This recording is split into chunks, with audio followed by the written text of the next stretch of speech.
Olá, olá você, seja muito bem-vindo, bem-vinda a mais um vídeo do Cinema em Movimento. Eu sou Pablo Rodrigues e eu estou de volta depois de mais de 2 meses sem postar vídeos aqui no canal. Pois é, galera, me desculpa, né? Mas o cenário político e social do nosso país não está nada fácil, isso me deixou um pouco desanimado, né?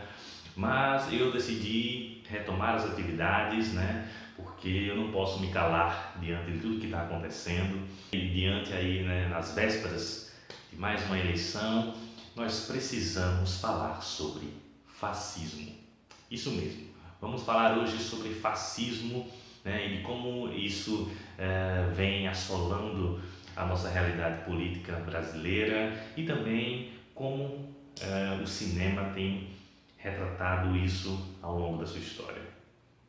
Esse é mais um episódio da série Cine Temático que está retornando ao Cinema em Movimento, então fica ligado que ainda tem dicas de filmes relacionados ao tema. Vamos embora!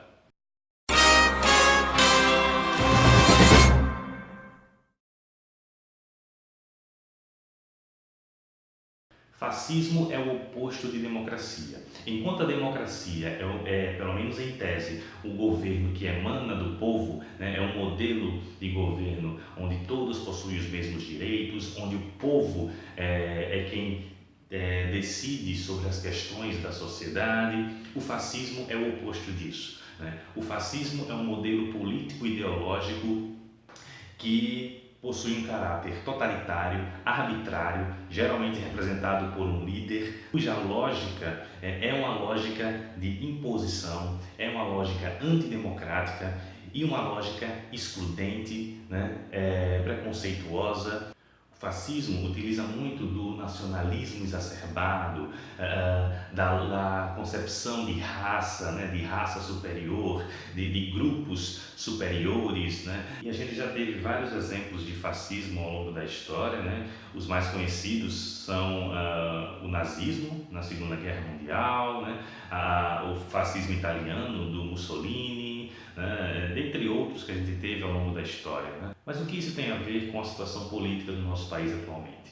Bem, desde o golpe de 2016, que o conservadorismo vem crescendo, né, no nosso país e ganhando cada vez mais espaço. Não é que ele não existia antes, ele sempre existiu, né, mas ele foi ganhando mais terreno, né, e com isso o fascismo, né, que estava escondido, né, que estava adormecido, né, acabou ganhando espaço também, né, porque o conservadorismo ele leva ao fascismo. Até que culminou, né, com as eleições desse ano, onde a gente tem, né, um dos candidatos aí, né, como representante máximo do fascismo, né? Inclusive, se a gente comparar com Hitler, por exemplo, né, as mesmas estratégias de marketing político que Hitler utilizava são as mesmas desse candidato. Mas o pior de tudo é que tem muita gente apoiando esse cara, tem muita gente comprando as ideias dele, né?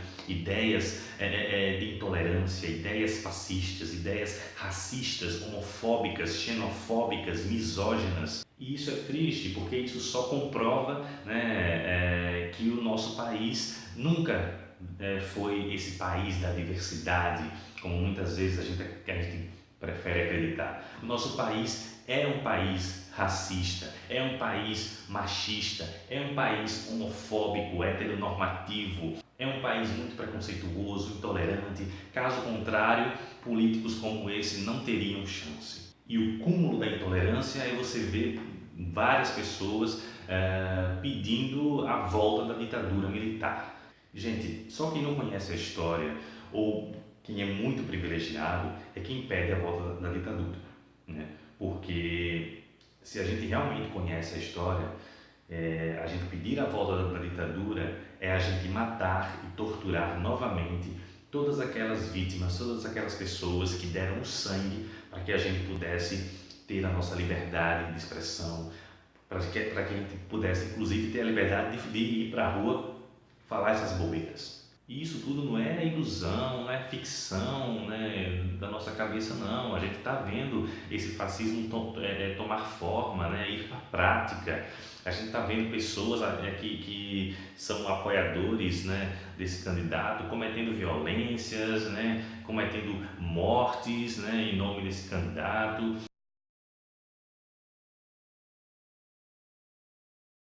Então, ao longo da sua história, o cinema representou de diversas formas o fascismo, fez críticas e mais críticas ao fascismo em diversas obras, muitas delas aclamadas, né, ao longo da história, né, desde lá de trás, né, passando desde Charles Chaplin, né, que em plena Segunda Guerra Mundial, né, teve a coragem de satirizar, de tirar sarro, né, do ditador Adolf Hitler, né, e fez um dos da história, e o próprio nazismo, né, e todos os seus horrores, né, foi representado em diversos filmes ao longo da história, né.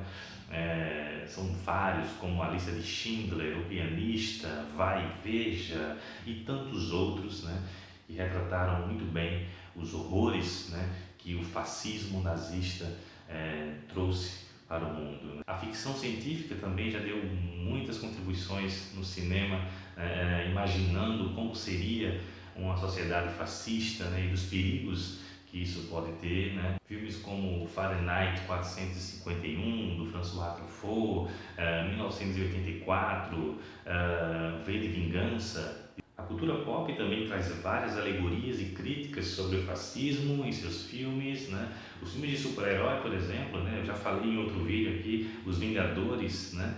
Ou a franquia Star Wars, que é uma alegoria e uma crítica explícita ao fascismo, e outras obras como a franquia Jogos Vorazes, né? Mad Max Estrada da Fúria, que abordaram a questão do fascismo de uma forma mais acessível para o grande público. O fascismo ele consegue manipular as pessoas com muita facilidade, né? O cinema também já retratou isso muito bem, né? Como por exemplo no clássico Alemanha Ano Zero, do Roberto Rossellini, de 1948, que é um filme excelente sobre uma criança que acaba sendo iludida pela ideologia nazista, né? E mais recentemente o filme alemão A Onda, de 2008, né, que é baseado em um fato real, mostra muito bem como o fascismo consegue iludir as pessoas, né? Com a aparência de algo bom, de algo positivo. O filme mostra um experimento de um professor, né, que decidiu mostrar para os alunos como o fascismo poderia retornar nos dias de hoje.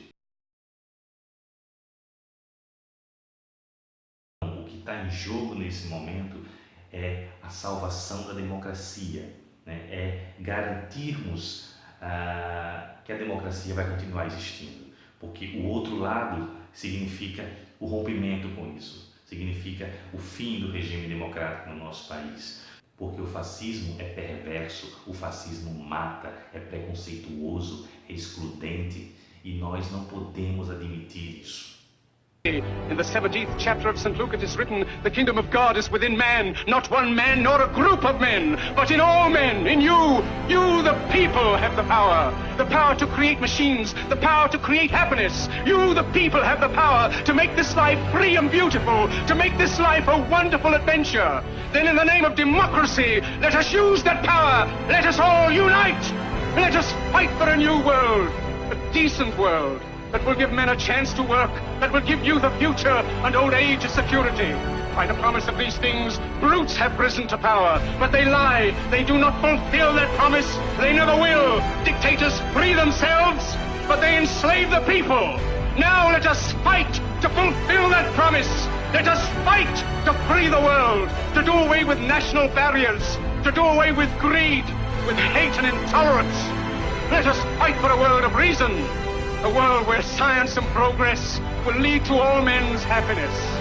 Soldiers, in the name of democracy, let us all unite!